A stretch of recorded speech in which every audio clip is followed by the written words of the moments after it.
আসসালামু আলাইকুম রহমতুল্লাহ।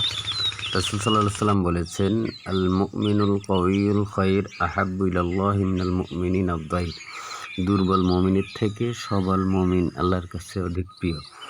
সুতরাং আমাদের সবল থাকতে হলে শরীর চর্চা প্রয়োজন, ঠিকমতো সালাত আদায় করার প্রয়োজন। সকালবেলা আমরা যদি ফজরের সালাত আদায় করে একটু শিশির ভেজা মাঠে আমরা খালি পায়ে ঘোরাঘুরি করি, আমাদের মনটা প্রশান্ত লাভ করে এবং একটু যদি শরীর চর্চা করি, সকালবেলা একটু যদি ফ্রেশ ফুড খাই, তাহলে আমাদের শরীর ভালো থাকবে। আমরা বাজে খাবার বর্জন করি এবং তৈয়ব খাবার, পবিত্র খাবার, যে খাবারে শারীরিক ক্ষতি নেই, এমন খাবারগুলো যদি আমরা খেতে পারি তাহলে আমাদের শরীরের জন্য ভালো। আর শরীর ভালো থাকলে সে সবল মুমিন, যা কিনা আল্লাহর কাছে প্রিয়। সেজন্য আমরা সবসময় নিজের শরীরের প্রতি যত্নবান হই, যেটা আল্লাহ রাসূল সাল্লাল্লাহু আলাইহি সাল্লাম নিজে করতেন।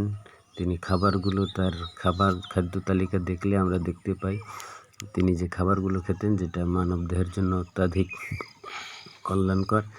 এজন্য সকালবেলা আমরা একটু মধু খেতে পারি, কালো জিরা খেতে পারি, কলা খেতে পারি, একটা ডিম খেতে পারি। এভাবে করে আমরা আমাদের স্বাস্থ্য সুরক্ষায় ইসলামের নীতি অবলম্বন করে চললে আমরা সুস্বাস্থ্যর অধিকারী হব এবং আমাদের ইবাদতে মনোযোগ হবে।